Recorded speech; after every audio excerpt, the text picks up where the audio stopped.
Hello everyone, good morning, नमस्कार। कैसे हैं? होप सब बहुत बढ़िया होंगे। कैसी चल रही है आपकी तैयारी? क्या आप कर रहे हैं सीटेट एग्जाम की तैयारी? तो इस बार आपका सीटेट 100% क्लियर हो जाएगा अगर आप मेरे से कनेक्ट होते हैं।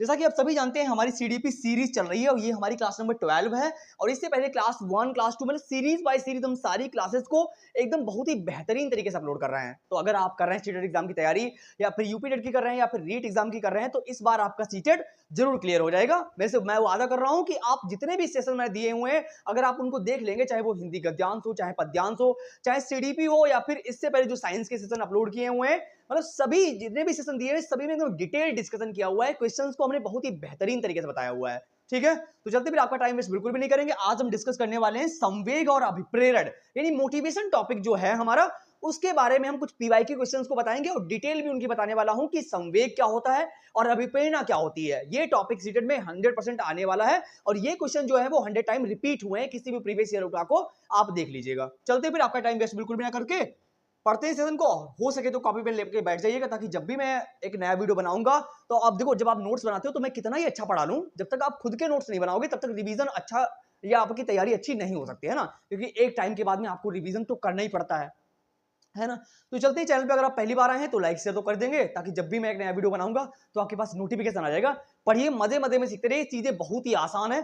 चलिए, सबसे पहले फर्स्ट देखो, हमने हमारी पीपीटी बहुत मस्त है, यानी जितनी भी पीपीटी मैंने बनाई हुई है, यानी हम समझने वाले हैं टॉपिक का मीन जो है, अब संवेग क्या होता है, अभिप्रेरणा। फिर उसके बाद में हम पीवाईक्यू क्वेश्चंस को डिस्कस करेंगे, जो बहुत ही ज्यादा इंपॉर्टेंट है। ज्यादा लॉन्ग सेशन तो नहीं होने वाला है, फिलहाल के लिए जितना मैं बताने वाला हूं वो आपके लिए बहुत इंपॉर्टेंट है।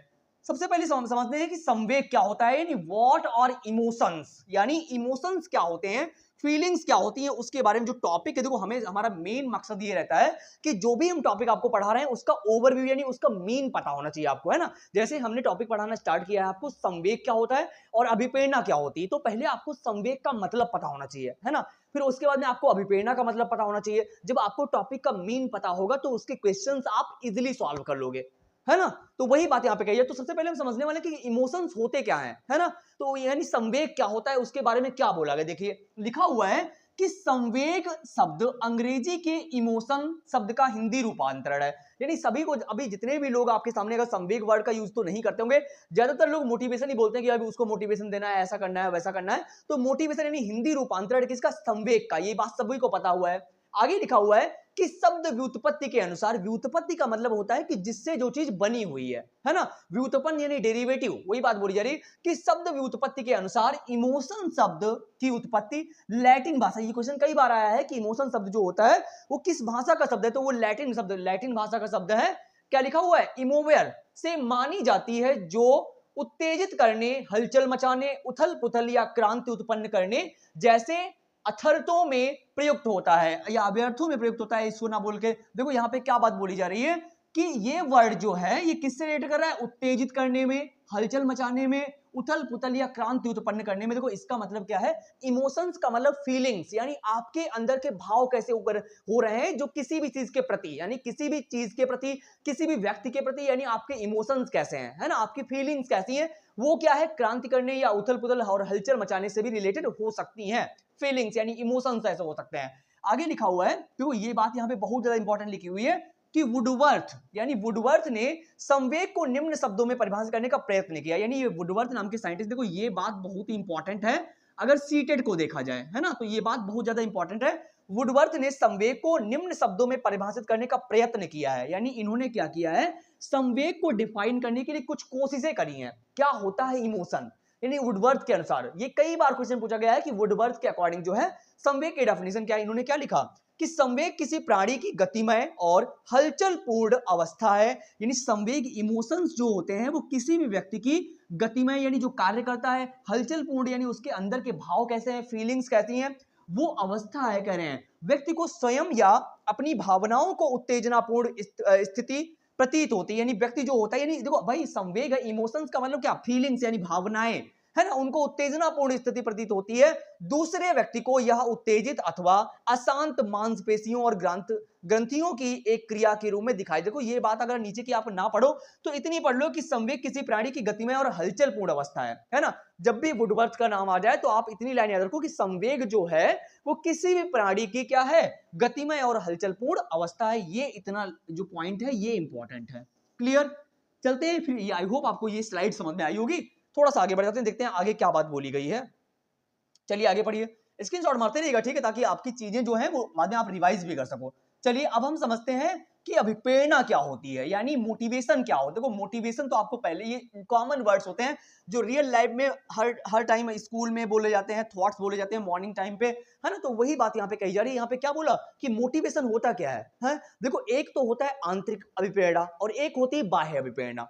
दोनों में अंतर ये क्या है कि अगर आप अंदर से कुछ अनुभूति कर रहे हैं, यानी अंदर से आप क्या कर रहे हैं, आपकी भाव उत्पन्न हो रहे हैं किसी भी चीज के प्रति, आप मोटिवेट हैं, तो वो आंतरिक है। लेकिन अगर किसी व्यक्ति ने आपको कोई पुरस्कार दिया है ना, किसी व्यक्ति ने आपको कोई बाहर से कोई बात बताई है, तो वो क्या है, बाह्य अभिप्रेरणा है। यानी कोई ट्रॉफी दी है किसी को बाहर से कोई मोटिवेट किया गया, कोई बात बताई गई है, तो ये बाह्य अभिप्रेरणा है। लेकिन जब आपके अंदर से आनंद की अनुभूति करते हुए कोई कार्य के प्रति आपके मतलब कार्य के प्रति आप क्या नाम उसको करने के लिए उत्सुक होते हो ना, तो वो क्या है, वो आपका आंतरिक मोटिवेशन है, इंट्रिंसिक मोटिवेशन है इंग्लिश में बोलना चाहूं तो वही बात करें। देखो मोटिवेशन से रिलेटेड ये बात तो जरूर याद रखना कि ये 2 टाइप्स का होता है ना, एक आंतरिक और एक बाह्य मोटिवेशन, है ना। दोनों में फर्क समझो कि अगर बाहर से कोई आपको मोटिवेट कर रहा है तो वो बाह्य अभिप्रेरणा है, आपकी आंतरिक आपके अंदर से जो मोटिवेशन आ रहा है वो आपकी आंतरिक अभिप्रेरणा है। क्लियर, चलिए देखो क्या बोल रहे हैं कि मूवर, लैटिन शब्द, ये भी एक लैटिन वर्ड है। क्या है, कैसा वर्ड है, लैटिन वर्ड है। मूवर लिखा हुआ है, कैसा वर्ड है, मूवर से बना हुआ है, से बना हुआ है, जिसका अर्थ है मूव, मोटर या मोशन। इसमें अभिप्रेरणा का तात्पर्य, इसमें अभिप्रेरणा का तात्पर्य क्या है, उस अवस्था से है जो व्यक्ति को किसी क्रिया की ओर प्रेरित करे। यानी आपके जो मोटिवेशन का मतलब समझ में आ रहा होगा कि जब भी कोई व्यक्ति आपको मोटिवेट करता है तो आप किसी भी कार्य को करने के लिए और लालायित हो जाते हो कि भाई जल्दी कर लेंगे ना। भाई मोटिवेशन का मतलब है कि आपको अभिप्रेरणा मिल गई है, किसी ने आपको उस कार्य के प्रति करने के लिए और जल्दी प्रेरित कर दिया है, यानी प्रेरणा दी है कि तू यह कर लेगा भाई, है ना। देखो मेरी बात हमेशा याद रखना कि दुनिया में इतने निगेटिव लोग भरे पड़े हैं कि अपने आसपास आपको केवल 2-3 लोग पॉजिटिविटी वाले रखने हैं, ठीक है, क्योंकि ये दुनिया निगेटिविटी वाले लोगों से भरी पड़ी है। अगर आप एक काम करने के लिए जाओगे तो दूसरा बोलेगा तेरे खानदान में तो किसी ने किया नहीं होगा, तू कैसे कर लेगा, है ना। तो वही बात होनी चाहिए। तो आपको क्या करना चाहिए, आपके अंदर से ये भाव होने चाहिए कि हमारे अपने करियर को देखना है, कि हमें जीवन में आगे बढ़ना है ना। चलिए तो मोटिवेशन देखो, ये मैं बता रहा हूं ये भी तो मोटिवेशन है, तो ये मैं आपको बता रहा हूं तो ये बाह्य मोटिवेशन है, यानी आप किसी के द्वारा कोई प्रेरणा ले रहे हो तो ये बाह्य मोटिवेशन है। तो वही बात यहां पे कही जा रही है कि जब आप किसी के द्वारा प्रेरणा लेते हो और किसी कार्य को करने के लिए प्रेरित होते हो तो वो अभिप्रेरणा है। क्लियर, तो आगे लिखा हुआ है यह एक आंतरिक अवस्था कही जाती है। जब आपके अंदर से कोई अनुभूति होती है तो वो कैसी होती है, यही जो व्यक्ति को किसी क्रिया और प्रेरित करे, यानी आपके अंदर से अगर भाव रहे हैं तो यह कैसी है, आंतरिक अभिप्रेरणा है, आपके अंदर से भाव आ रहा है और कोई दूसरा कर रहा है तो वो बाह्य अभिप्रेरणा होती है। क्लियर, चलते हैं अब थोड़ा सा आगे, देखते हैं अगली स्लाइड में क्या बात बोली गई है मोटिवेशन से रिलेटेड। देखो अब यहाँ पे मोटिवेशन के 3 घटक बता दिए गए हैं। देखो ये भी इंपॉर्टेंट है, कई बार सीटेट में रिपीट हुआ है ये क्वेश्चन यहां से बनके। अभी हम कुछ पीवाई के क्वेश्चंस भी डिस्कस करेंगे जो आपके लिए बहुत ज्यादा इंपॉर्टेंट होने वाले हैं। तो अगर सेशन अच्छा लग रहा हो तो प्लीज लाइक शेयर कर दीजिए, सब्सक्राइब वगैरह, ताकि जब भी मैं एक नया वीडियो बनाऊंगा तो आपके पास नोटिफिकेशन आ जाएगा, है ना। चलिए लिखा हुआ है कि अभिप्रेरणा के 3 घटक होते हैं, यानी अभिप्रेरणा जो है उसके कितने घटक है, 3 घटक होते हैं। एक होती है आवश्यकता, एक होती है क्या लिखा हुआ है अंतर्नाद, और एक लिखी हुई प्रोत्साहन। देखो ये तीनों बातें हैं कि जब आपको किसी भी चीज की नीड है, अंतर्नाद है, प्रोत्साहन मिल रहा है किसी चीज का, तो अब तभी तो आपको मोटिवेशन की जरूरत पड़ेगी। भाई अगर आपको किसी भी चीज की जरूरत है, आप काम करने की कोशिश कर रहे हो, आपके बीच में कठिनाइयां आ रही हैं, तो उन मुश्किलों को पार करके आप जब आगे बढ़ोगे तो उसी के नाम को जीवन कहते हैं ना। अगर आपको सब कुछ मिल जाएगा तो फिर आप किस चीज के लिए काम करोगे, है ना। तो वही कुछ अधूरी ख्वाहिशें जो होती हैं वही जीवन जीने का असली आनंद देती हैं। अगर आपको पहले सब मिल जाएगा तो आप काम ही नहीं करोगे, है ना। तो वही बात आपको याद होनी चाहिए। तो ये 3 घटक होते हैं, एक आवश्यकता होती है, अंतर्नाद होता है, एक प्रोत्साहन होता है। तो ये तीनों बातें आपको याद रखिएगा। आगे एक पॉइंट लिखा हुआ है कि आवश्यकता व्यवहारों को शक्ति प्रदान करती है। भाई नीड जब है तो व्यवहारों को क्या होगा, यानी आपके व्यवहार भी वैसे होंगे उसी अकॉर्डिंग। ड्राइव, अंतर्नाद, ड्राइव का मतलब क्या होता है, अंतर्नाद ऐसे व्यवहारों को एक निश्चित दिशा प्रदान करती है या आंतरिक तथा जैविक रूप से उत्पन्न होती है तथा प्रोत्साहन कार्य की गति में तीव्रता लाती है। यानी जब भी आप कोई काम करते हो, जब आपको कोई मोटिवेशन देता है, मोटिवेट कर देता है, तो उस काम को आप जल्दी करने की कोशिश करते हो ना भाई। अगर आपको कोई प्रेरणा दे रहा है, जैसे मैं सीटेट को डिफाइन कर रहा हूं, तो आप मेरे से अगर पढ़ रहे हो तो कहोगे हाँ मैं सीटेट क्लियर कर लूंगा, है ना। तो ये बात होनी चाहिए, मेरे द्वारा आप प्रेरणा ले रहे हो तो आपका काम जो है जल्दी हो रहा है, आप जल्दी जल्दी चीजों को सीख रहे हो, तो ये क्या है, एक मोटिवेशन है। क्लियर इतनी बात। चलिए अब हम क्वेश्चंस को डिस्कस कर लेते हैं। पीवाईक्यू क्वेश्चंस को बहुत ही डिटेल में पढ़ेंगे, बहुत बढ़िया क्वेश्चंस हैं, बेहतरीन से पढ़िए फर्स्ट क्वेश्चन और जवाब दीजिए कि फर्स्ट क्वेश्चन में क्या बात बोली गई है। बहुत ही इजी क्वेश्चन है, जवाब आप जरूर दे पाएंगे, आई होप। पढ़िएगा। लिखा हुआ है कि वह कौन सी समस्या समाधान प्रक्रिया है, यानी ऐसी कौन सी प्रक्रिया है, कौन सी ऐसी प्रोसेस है जो प्रॉब्लम सॉल्विंग की प्रोसेस है, समस्या समाधान की कौन सी ऐसी प्रक्रिया है जिसमें निर्धारित चरण दर चरण विधि का अनुसरण किया जाता है, यानी क्रम से चरण दर चरण की बात कर रहे हैं। कौन सी ऐसी प्रक्रिया, यहाँ पे क्या अनुरूपी सोच है, अनुमानी है, प्रयत्न एवं त्रुटि है या कलन विधि है? इनमें से कौन सा ऐसा मेथड है, कौन सी ऐसी प्रक्रिया है जहां पे आप क्या करते हैं, चरण दर चरण यानी क्रम से विधि का प्रयोग करते हैं। तो देखो वो ना तो अनुरूपी होती है, ना अनुमानी होती है, ना प्रयत्न, ये कलन विधि होती है जहां पे हम क्रम पूर्वक कार्य करते हैं, चरण दर चरण कार्य करते हैं। तो फोर्थ ऑप्शन जो है वो एकदम क्लियर हो जाएगा। हमारी स्क्रीनशॉट पे आगे चलते हैं। ठीक है, चलते हैं फिर नेक्स्ट क्वेश्चन पे, समझते हैं आगे क्या बात बोली गई है। सेकंड क्वेश्चन को पढ़िएगा और जवाब देने की कोशिश करना। देखो यहां पे हमने पूछा है आपसे असर्शन और रीजन का क्वेश्चन, यानी देखो आपको मैं बता दूं कि सीटेट का पैटर्न बहुत दिनों से चेंज नहीं हुआ, जब से सीटेट अप्लाई होना शुरू हुआ है तब से सिलेबस चेंज नहीं हुआ है, लेकिन उनके क्वेश्चन पूछने का तरीका थोड़ा चेंज हुआ है। पहले क्वेश्चन आपसे डायरेक्टली पूछ देता था, लेकिन अब क्या कर रहा है, एक अभिकथन दे रहा है और एक तर्क दे रहा है, यानी एक कारण एक तर्क है और एक अभिकथन है, एक तर्क है, और दोनों में से बोल रहा है कि दोनों सही है, एक दूसरे के लिए सही है या अलग अलग सही है। ठीक है, तो वो बात यहाँ पे बोली जा रही है। तो पढ़िए, देखिए यहाँ पे अभिकथन क्या लिखा हुआ है, पढ़िएगा। लिखा हुआ है कि विद्यालयों को सीखने की प्रक्रिया में भावनात्मक पहलू को ध्यान में रखना और पोषित करना चाहिए। बिल्कुल सही बात है कि स्कूल जो होते हैं, यानी लर्निंग के प्रोसेस में बच्चे जो होते हैं उनकी फीलिंग्स को समझना चाहिए, उनकी भावनाओं के अकॉर्डिंग काम करना चाहिए। तो ये बात तो बिल्कुल पॉजिटिव दी गई है, ट्रू है भाई, है। क्योंकि बच्चों के देखो आप पढ़ रहे हैं सीडीपी, चाइल्ड डेवलपमेंट, बाल विकास। बाल विकास का मतलब यह है कि बच्चा जहां पे एक्टिव हो, आप उस ऑप्शन के साथ में जाइएगा, कभी भी ऑप्शन गड़बड़ नहीं होगा, है ना। जिस ऑप्शन में बच्चा एक्टिव, तो यहाँ पे आप बच्चे के अकॉर्डिंग काम कर रहे हो ना, कि उसके फीलिंग्स है, उसके इमोशंस कैसे हैं, उसका मोटिवेशन कैसा है, तो उस अकॉर्डिंग आप पढ़ा रहे हो, तो ये तो ट्रू पॉइंट है। अगला लिखा हुआ है भावनाएं संज्ञान से पृथक नहीं है, सही विकल्प चुनिए। बिल्कुल सही बात करें, भावनाएं यानी जो आपकी फीलिंग्स हैं, क्या वो आपके संज्ञान से अलग है, अलग नहीं है, ये तो सही बात है, यहाँ पे नहीं बोल दिया, बिल्कुल सही बात बोले। भावनाएं जो होती हैं, यानी आपके दिमाग में जो आपकी जो फीलिंग्स होती है, वो आपके दिमाग से सोचने समझने की शक्ति से अलग नहीं होती है ना। तो पूरी बॉडी बैलेंस करके चलती है, दिमाग चलता है, वैसे आपका संज्ञान, बुद्धि जो भी सब है साथ में चलती चीजें बैलेंस करके, तो अलग तो नहीं हो सकता। तो ये भी बात पॉइंट सही है, ट्रू बात बोल दी गई यहाँ पे, है ना। तो दोनों बातें सही है, यानी ए और आर दोनों सही है, और आर की सही व्याख्या करता है, यानी ए जो है वो आर की सही व्याख्या कर रहा है, और ए और आर दोनों सही है। तो फर्स्ट ऑप्शन जो है वो हमारा एकदम क्लियर हो जाएगा। ओके, चलते हैं नेक्स्ट क्वेश्चन पे, समझते हैं, देखते हैं थर्ड क्वेश्चन में क्या बात बोली गई है। पढ़िएगा, थर्ड क्वेश्चन को समझते हैं, देखते हैं कि थर्ड क्वेश्चन में क्या बात बोली गई है। निम्नलिखित में से कौन सा कारक अधिगम हेतु आंतरिक, देखो अभी बात आ गई, मैंने अभी आपको बताया था कि आंतरिक अभिप्रेरणा क्या होती है और बाह्य अभिप्रेरणा क्या होती है।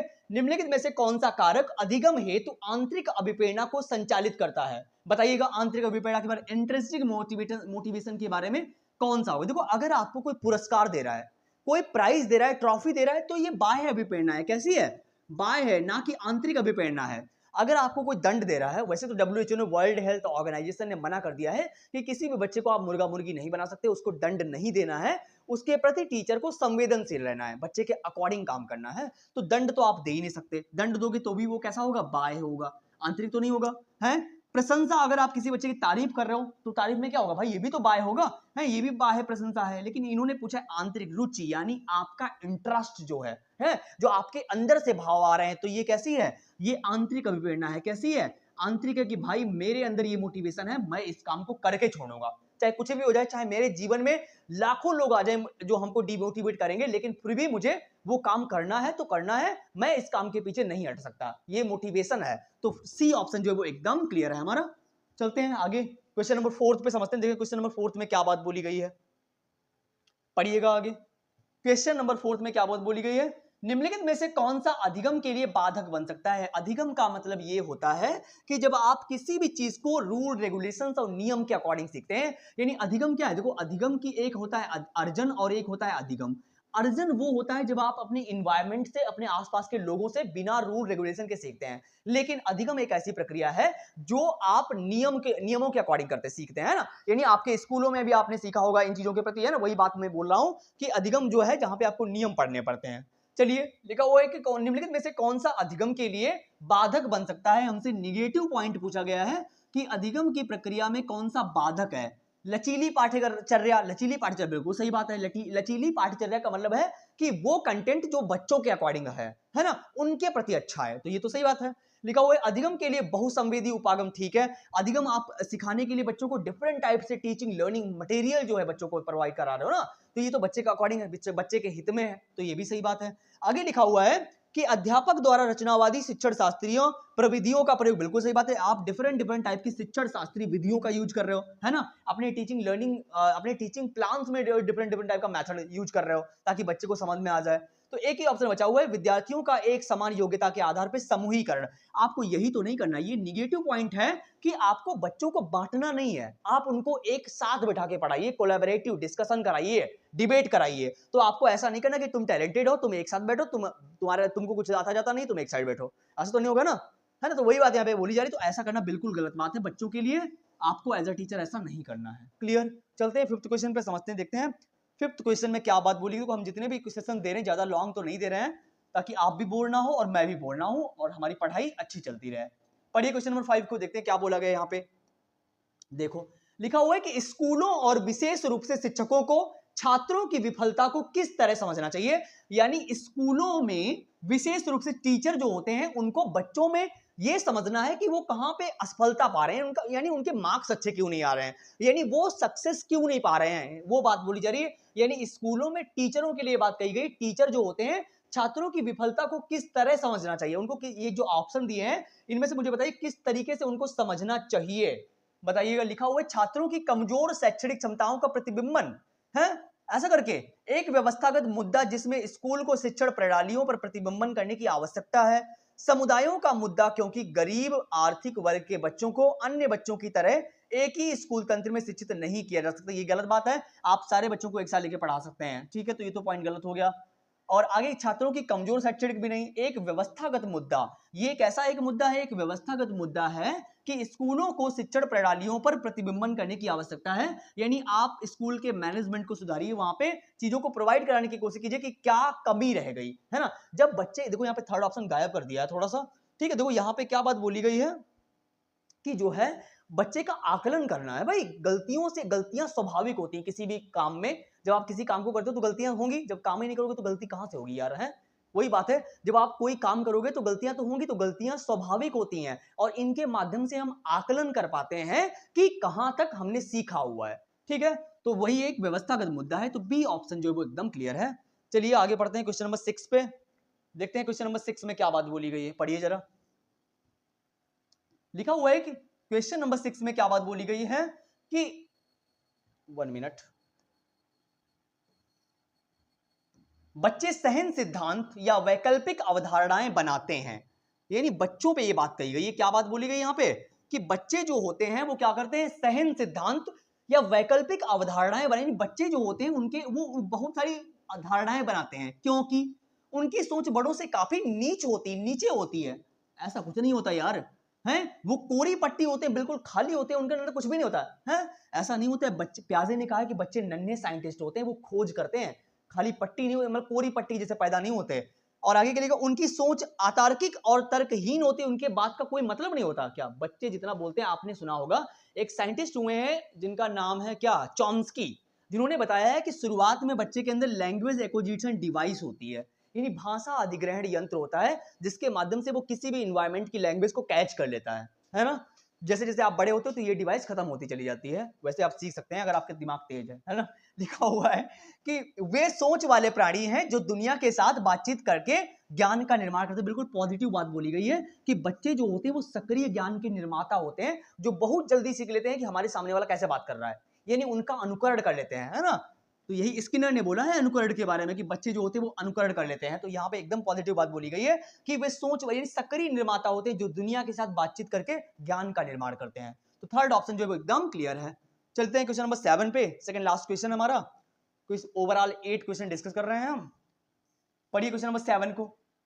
लिखा हुआ है कि जब कोई विद्यार्थी किसी समस्या को एक ही तरीके से, लिखा हुआ है, क्या लिखा हुआ है, पढ़िएगा। जब कोई विद्यार्थी किसी समस्या को एक ही तरीके से निरूपित करने पर अटक जाता है, यानी जब कोई विद्यार्थी किसी समस्या को एक ही तरीके से निरूपित करने पर अटक जाता है, तब वह क्या कहलाएगा? क्या वो पश्चगामी युक्ति का संचालन, कार्यात्मक स्थिरता है, अनुक्रिया समुच्चय है, या अनुरूपी चिंतन है? देखो, जब कोई विद्यार्थी किसी समस्या के प्रति अटक जाता है तो टीचर क्या करता है, स्कैफोल्ड करता है, यानी स्कैफोल्डिंग करता है, मदद करता है ताकि बच्चा अपना कार्य पूरा कर ले। तो यहाँ पे देखो, ये अटक जाना या विद्यार्थी की समस्या समाधान से कार्यात्मक स्थिरता होती है, यानी वो अपने कार्य में अटक गया। देखो, आंसर को देख के यार बता सकते हो, कुछ है ही नहीं। बी ऑप्शन जो है वो एकदम क्लियर है। चलिए आगे पढ़ते हैं क्वेश्चन नंबर 8 पे। देखते हैं क्वेश्चन नंबर 8 में क्या बोला। पढ़िए, लास्ट क्वेश्चन है, जरूर बता के जाइएगा ताकि मुझे भी थोड़ा अच्छा लगेगा यार। पढ़िए लास्ट क्वेश्चन, क्वेश्चन नंबर 8 को पढ़िएगा और जवाब जरूर दीजिए कि यहाँ पे क्या बात बोली जा रही है। लिखा हुआ है समस्या समाधान पढ़ाते समय, यानी कोई टीचर जो एक कथन दिया गया है कि समस्या समाधान पढ़ाते समय शिक्षकों को चाहिए कि वे बच्चों को अपनी सोच के बारे में सोचने और सीखने के तरीकों पर ध्यान केंद्रित करने के लिए हतोत्साहित करें। ऐसा हो सकता है क्या? यानी टीचर पढ़ा रहा है क्लासरूम में, वो कह रहा है अपनी सोच, जो वो जिसकी जैसी टीचर की सोच है, कह रहा है कि उस सोच के प्रति बच्चों को हतोत्साहित करना है। भाई ये तो फॉल्स पॉइंट है। आप जो पढ़ा रहे हो वही के लिए गलत बता रहे हो, तो ये तो गलत बात है। संज्ञानात्मक क्षमताओं का विकास समस्या समाधान में बाधा डालता है। संज्ञानात्मक क्षमताओं का विकास, जब आपका दिमाग विकसित होगा तो समस्या समाधान में बाधा क्यों पड़ेगी, है ना? जब आपका माइंड क्या डेवलपमेंट हो रहा है माइंड का, आप डिफरेंट टाइप्स, आपका संज्ञान है अच्छा हो रहा है ना, आप सोचने समझने की शक्ति बढ़ रही है आपकी, तो बाधा कहां से पड़ेगी? वहां पे तो आप चीजों को सॉल्व कर पाओगे अच्छे तरीके से ना। प्रॉब्लम सॉल्विंग, जो आपकी कोई भी चीजें भी आप उसको आप अच्छे तरीके से सॉल्व कर पाओगे, है ना? तो ये भी गलत बात नहीं, फॉल्स पॉइंट है, दोनों बातें गलत लिखी हैं। ए और आर दोनों सही है? नहीं भाई, सही व्याख्या करता है नहीं। ए सही है लेकिन आर गलत नहीं, ए और आर दोनों ही गलत हैं। फोर्थ ऑप्शन जो है वो एकदम क्लियर है, डी ऑप्शन। आई होप आपको सेशन अच्छा लगा होगा। जितने भी क्वेश्चन मैंने ओवरऑल 8 क्वेश्चन डिस्कस किए हुए हैं, और जहां पर भी आपको डाउट रह गया हो कमेंट बॉक्स में बताइएगा, हम आपके सारे डाउट्स को क्लियर करने की कोशिश तो करेंगे 100%। और ओवरऑल 10 क्वेश्चन, ओवरऑल 8 आपने कितने सही किए वो बताइएगा। डाउट हो और कोई टॉपिक चाहिए वो आप कमेंट करिएगा, हम आपके अकॉर्डिंग नेक्स्ट वीडियो प्लान करेंगे 100%। मिलते हैं फिर एक नई वीडियो में नई आशा और उम्मीद के साथ में। Thank you so much for coming, thank you so much.